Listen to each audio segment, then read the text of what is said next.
दोस्तों, तमिलनाडु की राजनीति में एक बार फिर गीतों के क्रम को लेकर बड़ा विवाद खड़ा हो गया है। सवाल सिर्फ इतना नहीं है कि कार्यक्रम में वंदे मातरम पहले बजेगा या तमिल थाई वाजथू। असल सवाल है, क्या किसी राज्य के सरकारी कार्यक्रम में राज्य गीत को सबसे पहले गाना उसकी क्षेत्रीय पहचान और संवैधानिक परंपरा का हिस्सा है, या फिर केंद्र की तरफ से जारी प्रोटोकॉल के तहत वंदे मातरम और राष्ट्रगान को प्राथमिकता दी जानी चाहिए। क्योंकि एक तरफ केंद्र सरकार ने वंदे मातरम को राष्ट्रगान के बराबर वैधानिक संरक्षण देने की दिशा में बड़ा कदम उठाया है, तो दूसरी तरफ तमिलनाडु की विजय सरकार ने तमिल थाई वाजथू को कार्यक्रमों की शुरुआत में रखने की परंपरा को मजबूती देने का फैसला किया है। और अब यही सवाल राजनीतिक बहस बन गया है, क्या यह तमिल अस्मिता की रक्षा है या केंद्र के प्रोटोकॉल को चुनौती, या फिर दोनों गीतों और दोनों पहचानों को सम्मान देने की कोशिश। आज के वीडियो में पूरी कहानी समझेंगे, तो अंत तक बने रहें और चैनल पे नए हो तो सब्सक्राइब करके बेल आइकन जरूर प्रेस कर लें। तो आइए शुरू करते हैं। दोस्तों, सबसे पहले समझते हैं कि आखिर मामला है क्या। दोस्तों, पूरा मामला 2026 में उस समय गर्म हुआ जब तमिलनाडु के कुछ सरकारी और विश्वविद्यालय कार्यक्रमों में गीतों के क्रम को लेकर विवाद सामने आया। सबसे बड़ा विवाद मनोनमनियम सुंदरनार विश्वविद्यालय के दीक्षांत समारोह को लेकर हुआ। रिपोर्टों के मुताबिक राज्यपाल RN रवि नहीं बल्कि वर्तमान राज्यपाल राजेंद्र विश्वनाथ अर्लेकर की मौजूदगी वाले इस कार्यक्रम में पहले वंदे मातरम, उसके बाद जन गण मन और अंत में तमिल थाई वाजथू गाया गया। इस क्रम का तमिलनाडु में विरोध हुआ, यहाँ तक कि राज्य के उच्च शिक्षा मंत्री ने कार्यक्रम का बहिष्कार किया। यानी विवाद केवल एक गीत का नहीं था, विवाद इस बात का था कि तमिलनाडु के अपने सरकारी कार्यक्रम में तमिलनाडु के राज्य गीत को आखिर कौन सा स्थान दिया जाए। अब यहाँ एक बात समझना बहुत जरूरी है। तमिल थाई वाजथू तमिल भाषा और तमिल संस्कृति को समर्पित गीत है। इसे तमिल विद्वान मनोनमनियम सुंदरनार की रचना मनोनमनियम से लिया गया है। तमिलनाडु में लंबे समय से इसे सरकारी और शैक्षिक कार्यक्रमों की शुरुआत में गाने की परंपरा रही है और 2021 में से तमिलनाडु के राजकीय गीत यानी कि स्टेट एंथम का आधिकारिक दर्जा दिया गया। यानी जिस तरह किसी राज्य की अपनी सांस्कृतिक पहचान होती है, उसी तरह तमिलनाडु में तमिल थाई वाजथू को उस पहचान का महत्वपूर्ण प्रतीक माना जाता है। इसलिए जब किसी सरकारी कार्यक्रम में इसे सबसे पीछे रखा जाता है, तो तमिलनाडु में इसे केवल प्रोटोकॉल का मामला नहीं माना जाता, इसे तमिल पहचान और राज्य के अधिकार से जोड़कर देखा जाता है।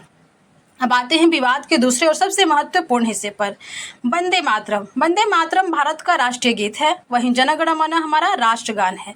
हाल ही में केंद्र सरकार ने वंदे मातरम को लेकर बड़ा कानूनी कदम उठाया है। 2026 में prevention of insult to national honour amendment bill लाया गया, जिसका उद्देश्य वंदे मातरम को भी उस कानून के तहत सुरक्षा देना है जिसके अंतर्गत राष्ट्रगान को संरक्षण प्राप्त है।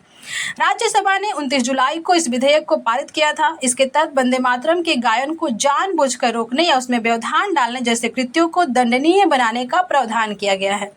यानी अब वंदे मातरम को लेकर केंद्र की तरफ से कानूनी संरक्षण और आधिकारिक प्रोटोकॉल दोनों पर जोर बढ़ा है। और ठीक इसी समय तमिलनाडु कह रहा है, राष्ट्रीय गीत का सम्मान अपनी जगह, लेकिन तमिलनाडु के सरकारी कार्यक्रम की शुरुआत तमिल थाई वाजथू से ही होनी चाहिए। अब यहीं से टकराव और ज्यादा बड़ा दिखाई देने लगा। अब अगर तमिलनाडु सरकार के ताजा फैसले की बात करें, तो इसका मूल संदेश काफी साफ है। राज्य के सरकारी, सार्वजनिक और शैक्षिक कार्यक्रमों की शुरुआत तमिल थाई वाजथू से करने की व्यवस्था को प्राथमिकता दी जाए। इसका दायरा सरकारी कार्यालयों से लेकर शिक्षण संस्थानों, विश्वविद्यालयों और सार्वजनिक क्षेत्र के संस्थानों तक बताया जा रहा है और कार्यक्रम के दौरान लोगों से गीत के सम्मान में खड़े होने की अपेक्षा की जाएगी। हालांकि दिव्यांगजनों को इसे छूट दी गई है। अब राजनीतिक तौर पर यह फैसला इसलिए महत्वपूर्ण है क्योंकि यह सीधे उस विवाद के बीच आया है जिसमें तमिल थाई वाजथू को कार्यक्रम के आखिर में रखे जाने पर सवाल उठाए गए थे। अब सवाल है, अगर तमिलनाडु सरकार अपने राज्य गीत को सबसे पहले गाती है तो इसमें विवाद क्या है। देखिए दोस्तों, विवाद इसलिए है क्योंकि मामला केवल तमिलनाडु बनाम तमिलनाडु का नहीं रह गया। इसके पीछे दो अलग अलग स्तर है। पहला, राज्य की सांस्कृतिक पहचान और दूसरा, राष्ट्रीय प्रतीकों और राष्ट्रीय गीत का प्रोटोकॉल। तमिलनाडु का तर्क है कि राज्य के अपने कार्यक्रम में राष्ट्रगीत को सम्मानजनक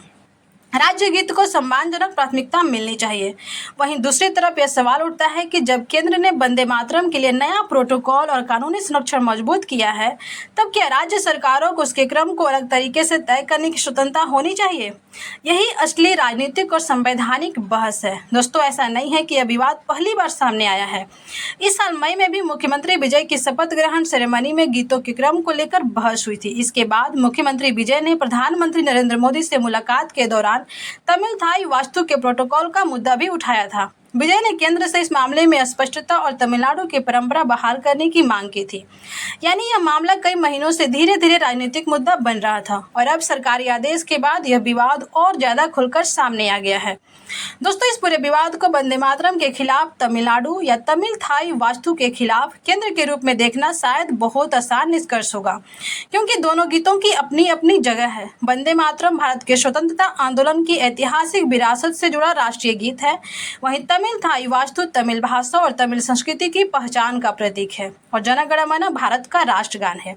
इसलिए असली सवाल यह नहीं होना चाहिए कि कौन सा गीत बड़ा है, बल्कि सवाल यह है कि किस कार्यक्रम में कौन सा प्रोटोकॉल लागू होगा और क्या राज्य और केंद्र दोनों की परंपराओं को सम्मानजनक तरीके से साथ रखा जा सकता है।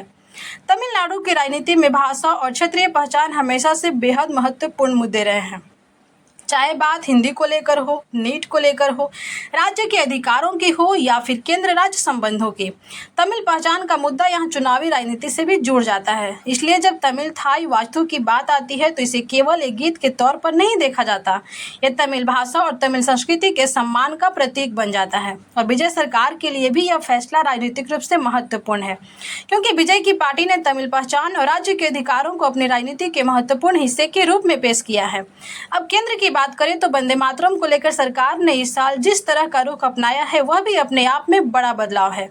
विधेयक का उद्देश्य वंदे मातरम को prevention of insult to national honour act 1971 के दायरे में लाना है। इससे राष्ट्रीय गीत के सम्मान और उसके गायन में जानबूझकर बाधा डालने को लेकर कानूनी सुरक्षा बढ़ती है। इसलिए तमिलनाडु का फैसला ऐसे समय आया है जब देश में वंदे मातरम को लेकर राष्ट्रीय स्तर पर चर्चा पहले से तेज है। यही वजह है कि इस छोटे से प्रोटोकॉल विवाद ने इतना बड़ा राजनीतिक रूप ले लिया है।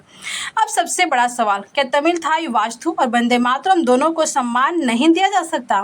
बिल्कुल दिया जा सकता है। कई लोग यही तर्क दे रहे हैं कि तमिलनाडु की पहचान का सम्मान भी होना चाहिए और भारत की राष्ट्रीय पहचान का भी। राज्य गीत और राष्ट्रीय गीत दोनों को सम्मान मिलना चाहिए और राष्ट्रगान का सर्वोच्च औपचारिक महत्व अपनी जगह बनाए रखिए, क्योंकि आखिरकार तमिलनाडु भारत का हिस्सा है और तमिल पहचान भारतीय विविधता का हिस्सा है। लेकिन राजनीति में समस्या तब पैदा होती है जब क्रम को सम्मान असम्मान की लड़ाई बना दिया जाता है। और यही है इस पूरे विवाद का सबसे बड़ा सवाल खड़ा होता है कि क्या तमिल थाई वास्तु पहले बजने से भारत छोटा हो जाता है या फिर वंदे मातरम पहले बजने से तमिल पहचान छोटी हो जाती है? शायद जवाब दोनों में से किसी एक को चुनना नहीं है। भारत की सबसे बड़ी ताकत यही है कि यहाँ एक देश के अंदर अनेक भाषाएं हैं, अनेक संस्कृतियां हैं और अनेक क्षेत्रीय पहचान है। तमिल पहचान मजबूत होने का मतलब भारतीय पहचान कमजोर होना जरूरी नहीं है और भारतीय पहचान मजबूत होने का मतलब तमिल पहचान को पीछे करना भी जरूरी नहीं है।